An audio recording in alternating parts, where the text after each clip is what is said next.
హరి ఓం. శ్రీ రమణ సద్గురుదేవాయ నమః. ఈ రమణ భాషణంలో 306ది. ఒక పిచ్చకుడు అడుగుతున్నాడు, ధ్యానించడం కోసం ఏదైనా ఒక స్థూల రూపం ఉండాలి. నేను అని ధ్యానించేది ఎలాగా? ఏదో ధ్యానించాలంటే ఒక స్థూల రూపం ఉంటే దాన్ని ధ్యానించవచ్చు భగవాన్, కానీ నేను అన్నదాన్ని ఎలా ధ్యానిస్తాము అని అడిగాడు. అడిగితే మహర్షి అన్నారు, మనం రూపాల రొంపిలో అంత బాగా దిగపడిపోయాం. మరి ధ్యానానికి కూడా స్థూల వస్తు అవసరం అయిపోతుంది. అందుకే మన చింతన దేనిని గురించో అదే చివరికి మిగులుతుంది. నువ్వు దేనిని చింతిస్తూ ఉంటావో ఆఖరికి అదే మిగులుతుంది. ధ్యానం ఇతర చింతనలను దిగదోస్తుంది. ధ్యానం వల్ల ఇతర చింతలన్నీ పోతాయి. ధ్యానం నీకు ఆవశ్యకమైనంత కాలము, ఎంతకాలము నీకు ఇతర చింతలు వచ్చి నీ మీద పడుతూ ఉంటే నీవు తొలగించుకోవాలి అంటే నీకు ధ్యానమే అవసరం. ఏదో ఒక రూపాన్ని నామాన్నో పట్టుకుని నువ్వు ధ్యానం చేస్తూ ఉండవలసింది. అలా ధ్యానం చేస్తూ ఉంటే ఇతర చింతలన్నీ తొలగివేయబడతాయి. నీకు ధ్యానం అవసరకాలం ఉన్నంత కాలము కూడా ఇతర ఆలోచనలు ఉండనే ఉంటాయి. ఇతర ఆలోచనలు ఉన్నవాడికే ధ్యానం, వాటిని తొలగించుకోవడానికి. నీవు ఉన్నది ఎక్కడా ఉన్నావు గనకనే కదా ధ్యానిస్తున్నావు. ధ్యానం చేసేవాడే ధ్యాని. ధ్యానం అతడున్న చోటనే చేయవలసి ఉంది.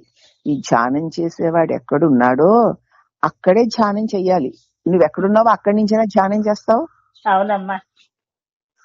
నువ్వు హైదరాబాద్ లో ఉండి అప్పనపల్లి నుంచి ధ్యానం చేస్తావా? లేదు. కాబట్టి ధ్యానం చేసేవాడు అతడు ఉన్న చోటనే చెయ్యాలి. ధ్యానం ఇతర ఆలోచనలు తొలగదోస్తుంది. మూలంలో నువ్వు మగ్నం కావాలి. ధ్యానం చేసే నీవు ఎక్కడున్నావో అక్కడ ముందు నువ్వు నిలబడాలి. ఒక్కొక్కప్పుడు ఆ మగ్నత నిద్రలో, మృతిలో, మూర్ఛలో లాగా అప్రయత్నంగా లభిస్తుంది. ఒక్కొక్కసారి అలా ఆ నిమగ్నత నిద్రలో లాగా, మూర్ఛలో లాగా అప్రయత్నంగా లభిస్తూ ఉంటుంది. కానీ తెలిసి ఉండి మూలంలో మగ్నం కావడమే చింతన. ఏదో నిద్రలో మగ్గిపోయినట్లుగాను, చావులో నేను లేకుండా పోయినట్లుగాను కాదు. తెలిసి ఉండాలి, స్వరూపంలో మగ్గి ఉండాలి. అదే నిజమైన చింతన. అది సాధిస్తే నీకు మృతి మూర్ఛాదుల భయం పోతుంది. తెలివితో ఉంటావు, స్వరూపపు ఎరుకుతూ ఉంటావు. ఇదే నిజమైన ధ్యానం. దీని యందు స్థితుడివై ఉండాలి. అది గనక నువ్వు సాధిస్తే ఇక చావు గురించినటువంటి భయమే నీకుండదు. మరణ భయం అంటే, మరణం అంటే అసలు మనందరికీ ఎందుకు భయం? మృతి, అస్థితి కాదు. సుప్తి అంటే మరి నీకు ఇష్టమే కదా. నిద్ర అంటే ఇష్టమేనా? నిద్రలో ఎవ్వరూ లేరు, ఏదీ లేదు. నేనున్నానని కూడా నువ్వు అనవు, అనుకోవు. అయినా దానిని ఎంత ఇష్టంగా చేరుకుంటావు, నీకెంత ప్రీతో కదా నిద్ర అంటే. మరి చావు అంటే ఎందుకు భయం?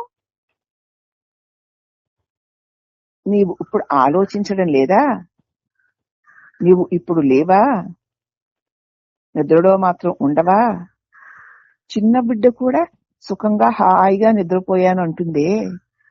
కనుక తెలిసినా తెలియకపోయినా బిడ్డ నిద్రలోనూ తానున్నానని అంగీకరించడం దాని తాత్పర్యం. కాబట్టి తెలివి అంటే చిత్ మన యథార్థ స్వరూపం. నీకు తెలిసినా తెలియకపోయినా నేను లేను అని అనవు కదమ్మా. అంటావా నిద్రలో? పసిబిడ్డ కూడా అంతే, తెలిసినా తెలియకపోయినా నేను లేను అని అనదు కదా. అందుచేత ఆ తెలివి, ఆ చిత్తు మన యథార్థ స్వరూపము. అది తెలిసినా తెలియకపోయినా సరే, నీ తెలియకపోయినా నువ్వున్నావు. ఈ మెలకులో తెలిసినా నువ్వున్నావు. ఉమ్, అదే నీ నిజస్వరూపం. కాబట్టి నిశ్చేతనంగా మనం ఉండలేము. కదలకుండా మెదలకుండా అలాగ ఒక రాయిలాగా మనం ఉండలేం. ఎరుకకి కొన్ని ఎల్లలు కల్పించుకొని నిద్రలో తెలియమిని ఆపాదిస్తూ ఉంటాం. ఇక చైతన్యం ఒక జడంగా, ఒక అయోమయంగా, ఒక అజ్ఞానంగా మనం పడి ఉండలేం. ఎందుకంటే మన స్వరూపం ప్రకాశం. ఉమ్, అయితే మన తెలివికి కొన్ని హద్దులు ఏర్పరచుకుని నిద్రలో అవి నాకు తెలియడం లేదు అంటావు. జగత్తు దేహాదులు మనలో చింతిస్తూ ఉండడం వల్ల ఈ ప్రపంచాన్ని, ఈ దేహాలని నీవు నీలో చింతిస్తూ ఉండడం వల్ల ఈ సాపేక్షిక చైతన్యాన్ని ఆత్మగా గణిస్తాం. సాపేక్షిక చైతన్యం అంటే నేను అన్నటువంటి భావన. ఉమ్, దానినే చైతన్యం అనుకుంటున్నావు. నేను అంటే ఆ తెలివినే తెలివి అనుకో. నేను దేహాన్ని అన్నటువంటి తెలివితోటి అన్ని తెలుసుకుంటున్నావు.